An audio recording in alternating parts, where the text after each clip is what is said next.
केन्दुझर दरबार हल रे कार्यक्रम में जोगदेले महिला कमिशनर अध्यक्षा शोभना महांती। महिला विरोध में घर हिंसा, निर्यातना, यौतुक निर्यातना, संपत्ति विवाद, कार्यस्थल निर्यातना, साइबर अपराध, परित्याग, वैवाहिक विवाद और महिला अधिकार उल्लंघन और महिला कल्याण आदि संपर्कित अन्य प्रसंग सहित जड़ित अभियोगर उपस्थापना और शुणाणी महिला मानक एक निःशुल्क प्लाटफर्म जोगाइबा लक्ष्य जातीय महिला आयोग और ओडिशा राज्य महिला आयोग मिलित सहयोग में आज जनशुणाणी कार्यक्रम में केन्दुझर और देवगढ़ जिला दरबार हल अनुष्ठित होता है। कार्यक्रम आम स्वामी स्त्री प्रोब्लेम हो जो महिला कमिशन ना जो एफआईआर देते सी आउ जन स्त्री जो आउ जन स्त्री सहित संपर्क थिला तो मुझे जानिली सहित रिलेसन अच्छी बोली बहुत बुझेली जिते सी शुणिले मुझे ना एफआईआर देती। महिला कमिशनर अध्यक्षा शोभना महांती अध्यक्षतार अनुष्ठित जनशुणाणी कार्यक्रम में केन्दुझर जिलार 34टी मामलार शुणाणी धार्य होता बेले से मोट 13टी मामलें जनशुणाणी कार्यक्रम में पक्ष मैंने उपस्थित रही अभियोग गुड़िकर शुणाणी होता।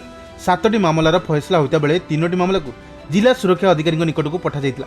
एथिर गोटिए मामला अन्य कर्तृपक्ष को पठा जाइता बेले अन्य 2टी मामलार पक्ष मानक आयोग में पुनः उपस्थित रहिबा नोटिस जारी होता। आज रही जनशुणाणी कार्यक्रम में केन्दुझर और देवगढ़ जिलार जिलास्तरीय अधिकारी माने उपस्थित रही आवश्यक मामला गुड़िक कार्यानुष्ठान रिपोर्ट दाखल करथिले।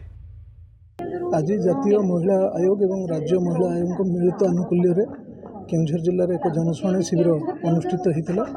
एथिरे देवगढ़ जिलार गोटे केस थिला जहाँकि आपस भाव समाधान हो जाइए। उभय स्वामी स्त्री निजे परस्पर भितर बुझामणा करके एकाठी रहिबे बोली लिखित आकार देके जाइछन्ते।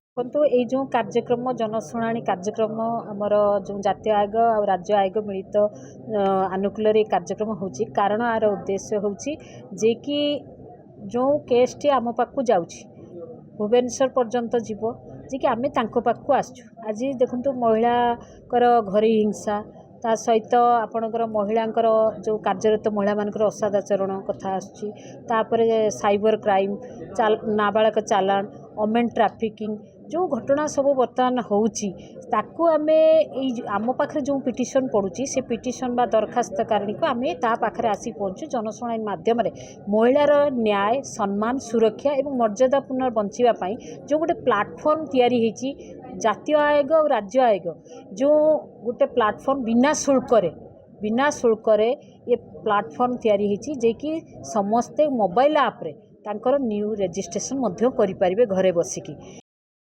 केन्दुझर मनोज घिसिंग रिपोर्ट खबर ओडिशा।